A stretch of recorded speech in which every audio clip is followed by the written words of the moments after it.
첫 상은 그 주한상으로 차려봤습니다. 오호, 주한상. 아시다시피 난중일기에는 술 얘기가 너무 많이 나와요. 네. 그 백자 주병에 담긴 거는 그 이순신상을 즐겨 드셨던 가화주. 허허. 가화주. 가화주는 난중일기에 나오는 이순신이 즐겼던 술이고요. 400년 전부터 마셨던 우리나라 전통의 술입니다. 이야. 그럼 요거는 뭔가요? 요거는 통영 약과라고 아이고야. 쌀로 만든 약과예요. 오, 쌀로 만든 약과예요. 아이고야. 약과가 이때는 꽃 모양이 아니었네요? 그렇죠. 오호. 그때는 그 네모나 모약과 모약과 모약. 이야. 와, 너무 신기하다. 그리고 또 쟁첩에 들은 이게 거는 뭐지? 그 대구 알입니다. 대구알. 그 당시 대구를 많이 어머, 잡았기 어머, 때문에 우와. 대구 알름 그러니까 술안주로 담은 젓갈입니다. 이야, 이거 침 돌아. 이렇게 옛날 양반식으로 각상을 받은 게 굉장히 오랜만이어서 전 처음이에요. 이게 화끈한 한 끼. 화끈한 한 끼. 요즘 유행하는 한식 파인다이닝 온 것 같아요. 진짜. 야, 이거 진짜 제대로 주셨네요. 잘 먹겠습니다. 여기 한 끼. 자, 이게 지금 여러 가지 목적이 있어요. 이제 첫 번째로는 그러니까 이걸 통해 가지고 소통을 하기 위해서 편하게 이야기를 하실 수 있는 어떤 그런 도구로서 이런 것들이 활용되는 것이고. 매개체가 그렇죠, 그렇죠. 그러다 보면 그래, 우리는 한 팀이야. 전쟁에 나가기 위해서 우리는 하나가 돼야 돼. 라고 할 수 있는 화합과 어떤 단합주. 그럼 저것도 전략의 일종일 수도 있을 것 같아요. 그렇죠. 전투력이 막 상승하죠. 맞습니다, 맞습니다. 그런데 이순신 장군이 이게 술을 드실 때 이렇게 보면 스트레스를 굉장히 많이 받으실 때 이 술을 또 많이 드세요. 지금 제가 다 읽어드리진 않았는데 이 명나라 군사들의 소행을 들으니 너무 화가 나서 배에 옮겨 타고 선정관과 대화하며 술을 여러 잔 마셨는데 한 배의 장병들이 놀라고 분기하지 않는 이가 없었다. 그러니까 이게 어떤 상황이냐면 1592년 임진왜란이 터지고 나서 일본이 뭐 빠르게 지금 북상을 하고 있지 않습니까? 그때 선조가 한양을 버리고 피난을 가요. 그리고 명나라가 이제 참전을 해요. 그렇죠. 명나라. 그러면서 조명 연합군이 이제 결성이 되는데 참 그 당시 그런 말이 있었어요. 외놈 상대하는 것보다 명나라 군인 상대하는 게 더 힘들다라는 말이 있을 정도로 명나라 군들이 와가지고 이게 마치 점령군 형태의 모습을 보이는 거예요. 이러면서 그냥 약탈을 일삼고 조선 백성들 괴롭히고 또 그 명나라 군사들 그 이 뒷바라지 하느라고 너무너무 힘든 거예요. 이순신 장군이 그 백성들이 참 아픔을 당하고 있다는 얘기를 들으니까 가슴이 너무 아픈 상황이었는데 선조 입장에서는 이건 내가 한 거다. 내가 이 명나라 군대를 데려와가지고 이 도탄에 빠진 이 조선을 내가 구원해내겠다라고 선조는 늘 생각하고 있거든요. 네. 그러니까 선전관 보냈다 그랬잖아요. 그 왕의 그 명을 받아가지고 온 거예요. 이 전하께서 이거 빨리 좀 나가라고 하는데 좀 어떻게 좀 해주십시오라고 하니까 이순신 입장에서는 우리 어떤 그 백성들의 어떤 상황은 알아주지도 않고 계속 체급만 하고 명나라 군대는 저렇게 백성들 괴롭히고 있고 너무 속상한 거예요. 사람이 속상하면 술을 찾게 되죠. 네. 맞아요. 그러면서 이게 술을 마시면서 그 스트레스를 좀 해소하고 있는 그런 용도로도 활용되고 있다. 그런 모습도 한번 좀 떠올려 보면서 먹어보면 어떨까라는 생각이 듭니다. 일단 맛을 한번 보시죠. 네.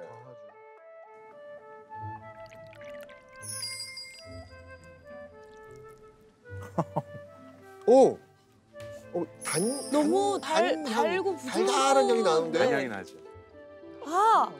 약간 그 매실? 아닌데? 매실 드셔보세요. 향이 난 것 같은데? 그렇죠. 과일 향이 나죠.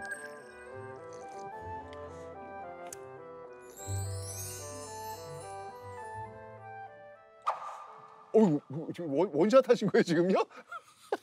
술은 원샷이죠. 이게 우리나라 전통술 과일. 매실 아닌가? 알코올 맛이 아닌가? 거의 없네. 일단 달아요. 약간, 굉장히 달아요. 꿀 탔죠. 꿀 탔어 이거 꿀이야 꿀. 이거는 100% 쌀로만 만들었어요. 오이? 와, 이게 쌀로만 만든 거라고요? 이 마술이네요. 마술이죠. 어떻게 쌀로만 해서 이렇게 단맛을 낼까요? 요건 또 제 생각에서 좀 벗어났네요. 전 굉장히 독주를 드셨을 거라고 생각을 했는데 이렇게 또 달달한 술을 드시면서 맞아요. 많은 사람들과 소통을 하셨겠구나. 그러니까요. 그런 또 상상이 가네요. 자, 그러면 약관은 어떻습니까, 약관? 이 약관은 이순신 장군이 수군들의 안위를 위한 제사를 지낼 때도 올라갔다고 해요. 약과가 제사상에도 빠지지 않는.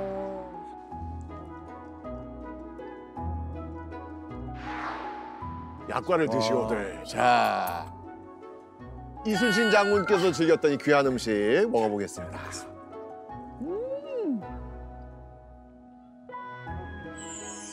너무 맛있어.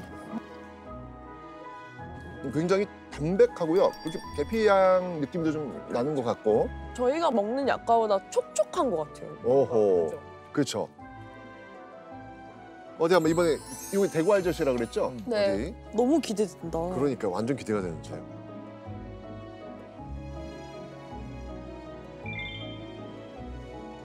같이 나온 이유가 있는 것 같아요. 같이 드셔보세요. 입안에서 너무 잘 어울려요.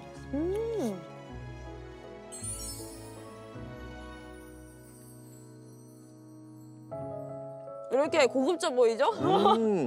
담백해. 사실 고려 때부터 약과는 굉장히 유명하고 고급스러운 과자였어요. 기름을 얻으려면은 씨앗에서 얻어야 되는데 굉장히 비쌌거든요. 약과는 밀가루나 쌀가루, 찹쌀가루 같은 걸로 반죽을 만들어야 돼요.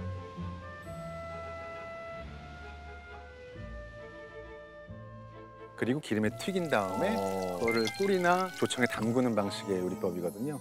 근데 담그는 시간에 따라서 이제 맛이나 풍미나 질감이 달라지는 거죠. 그래서 이게 사치를 조장한다. 그래서 명왕, 공민왕, 또 조선에 가서도 여러 왕들이 금지시킨 이력이 있습니다. 아, 그럼 이게 엄청 사치품이에요. 비싼 음식이었네요. 비싼 약과 음식. 옛날에. 그러다 보니까 이게 귀하니까 법전을 정리한 대정통편에 나와 있는 한 구절이 있는데 약과를 뭐 회갑이나 결혼 혹은 제사 이외에 쓰는 자는 곤장 곤장. 60대. 아, 무서워서 못 만들겠다. 그러니까 이거 먹으려면은 엄청 맞아야 되는 과자였어요. 사치의 맞아요. 음식이라 했잖아요. 네. 그러면은 약간 한국 돈으로 약간 비유하자면은 얼마? 한 얼마 정도? 가격이 또 중요해. 그렇지. 자, 약과를 한번 모아볼까요? 우리 한번 밀어볼까요? 요 정도. 요 정도로? 요 정도에서 왕이 드시던 상이 수라상에 올라가던 이만한 접시에 한 이만큼 싼다고 하면은 그게 당시 돈으로 30냥쯤 했다고 합니다. 30만 원? 한 냥이면은 7만 만 원쯤 원? 됐어요. 아. 아, 7만 원? 30냥이면 얼마? 그럼 7327이죠. 7327. 네? 7321. 우리 형 한잔 하세요. 아, 술이 좀 과하죠. 아, 이게 과주가 이런 힘이 있군요. 야. 예, 술이 좀. 그리고 아주 한부 과하죠? 있어요. 그 정도면 그러니까 30냥이면 210만 원이요. 야. 서민들은 못 먹는. 금지할 만하네. 네, 금지시켜. 와, 그럼 다들 너무 맛보고 싶었겠다. 와. 약과가 귀한 만큼 제사상에도 빠지지 않는. 귀한 음식이니까.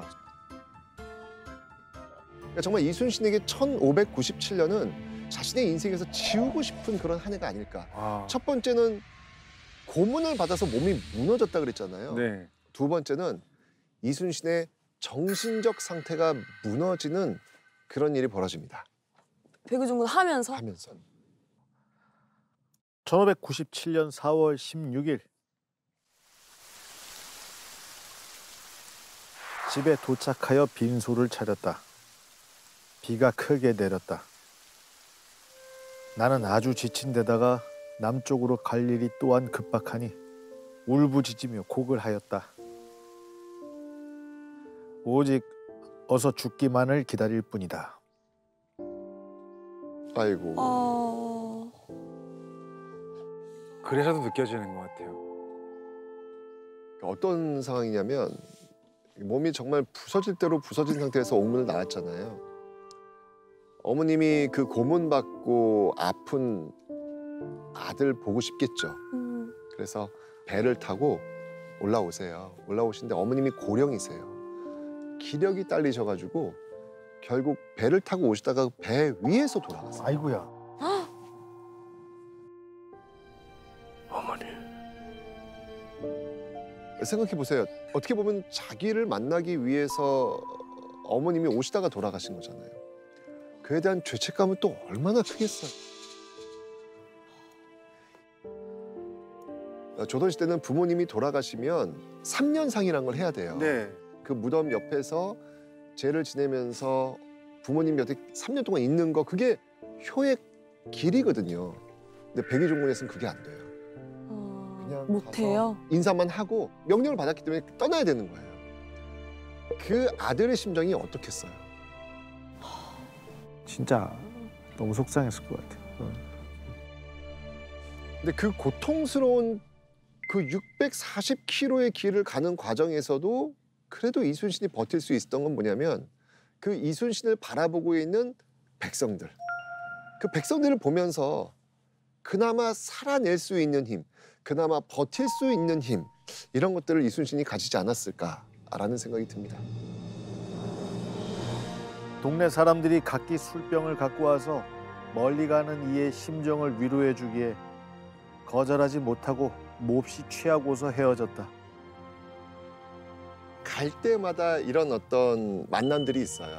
응원해 주는 거예요. 힘내시라고. 사람들이 마음이 없는 사람한테 그렇게 찾아가가지고 힘내시라고 할 이유 없잖아요. 그쵸. 맞아요. 그만큼 많은 사람들이 이순신 장군에 대해서 뭔가 고마움과 감사함을 느낄 수 있다는 건데 이 사례가 뭐가 있냐면 이순신 장군이 거북선을 처음으로 끌고 나간 해전이 있어요. 그게 바로 사천해전인데 진짜 이순신 장군이 그 거북선을 앞세워가지고 일본 수군을 그냥 완벽히 전멸을 시키는데 우와. 배 한 척을 살려보내요. 이유가 뭐였냐면 배를 다 박살을 내버리면 결국 살아 돌아간 일본군들이 어디로 도망을 갈까요? 헤엄쳐 갈 거 아니에요, 육지로. 가면서 무슨 짓 할까요? 노략질을 하겠다. 당연하겠죠. 그래서 배 한 대 살려보낸 거예요. 아, 그 다음에 철수한 게 아니에요. 어딘가에 숨어 있어요. 드디어 왜군들이 종합 선물 세트로 다 타고 배 타고 나오는 거야. 거기서 박살을 내요. 와. 이순신이 이런 분이에요. 그러니까 어떻게든 우리 아군의 그 피해를 최소화시키고 백성들의 피해를 줄일 수 있는 방법을 늘 찾아가면서 싸우러 나가시는 분이거든요. 그러니까 백성들이 이걸 아는 거예요. 이순신 장군만 있으면 우리 집 사는 거예요. 우리 사는 거예요. 그러네요. 근데 그 이순신 장군이 화를 입었다고 하니 뭔들 못하겠습니까? 아마 이 애끓는 두께는 그 백의종군길에서 가는 그 음식이 아닐까요? 그런 생각이 드는데요. 맞아요. 애끓었던 마음에 드셨던 그런 밥상이지 않을까 생각해 봅니다. 그런 밥상이지 진짜 않을까. 어떤 밥일지. 그러니까 나오셨어. 나오셨어. 어우 감사합니다. 이야. 우와 뭐야? 뭔가 어우 감사합니다. 감사합니다. 이야.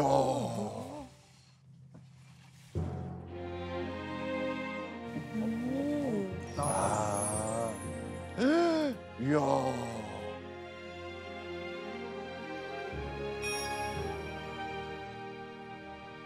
근데 진짜 이걸 보니까 제가 정말 타임머신 타고 이순신 시대로 쑥 들어가 버린 느낌이에요. 정말로 이 그릇 모양도 그렇고 숟가락도 그 옛날 숟가락이잖아요. 와, 네. 이게 웬일이야. 와 숟가락 진짜 약간 진짜 옛날. 아니, 와.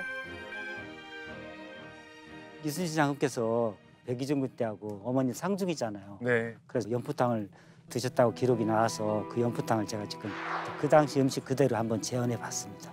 그리고 또 그 당시에 아마 이렇게 소박하게 드셨을 거예요. 두부가 귀한 음식이기 때문에. 아, 연포탕입니까? 연포탕. 두부국 연포탕입니다 이게.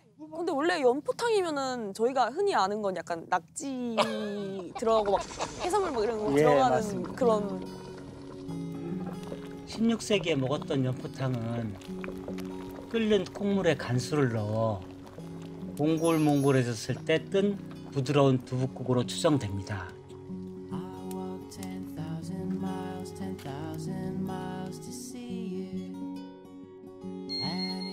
웬일이야. 뜨거워요. 일단 뜨거울 때 한번 먹어볼까요? 네. 와. 상상이 안 가는데. 야.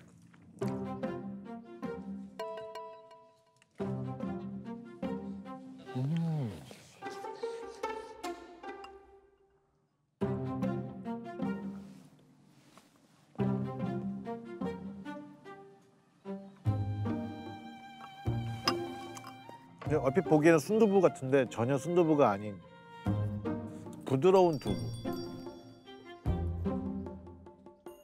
은은하고 은근하게 달게 느껴지는 그 맛이 저 끝까지 들어오네요. 정말 담백해요. 간장을 섞어 먹어도 맛있을 것 같은데. 맞아요.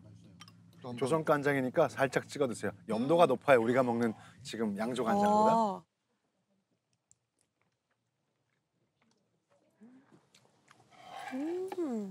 아니 삼삼한데 왜 매력이 있지? 여기 한식의 매력 중에 하나예요. 삼삼한 맛. 맛있어, 맛있어.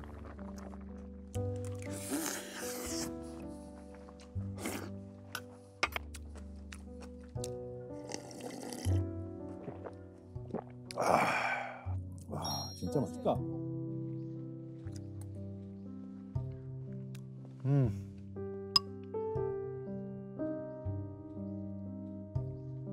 맛있어요.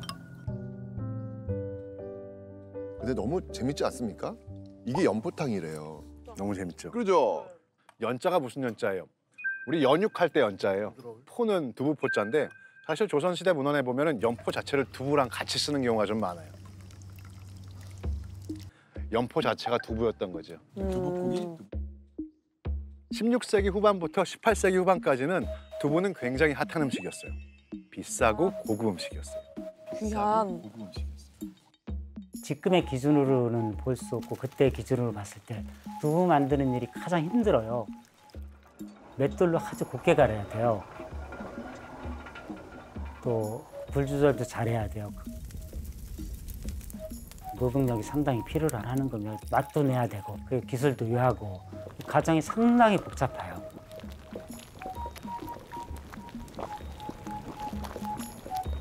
그러니까 기술이 계속 좋아지니까 맛이 높아지죠. 그러니까 먹고 싶은 유생들, 그렇게 양반들끼리 모여가서 연포탕을 끓여 먹은 거예요. 오. 그래서 두부가 이렇게 볼 때는 별거 아니지만 그때는 별거였다. 예. 그때는 엄청 귀한 거였네. 근데 이 두부가 당시에도 한류에 또 일조를 합니다. 명나라에서 또 이 조선 두부가 유명해가지고 명나라 황제가 조선 두부 먹은 다음에 너무 맛있는 거예요. 야, 조선의 이 두부 장인 좀 불러와. 불러와. 라고 해서 이게 두부를 또 즐겼다는 이야기도 있고요.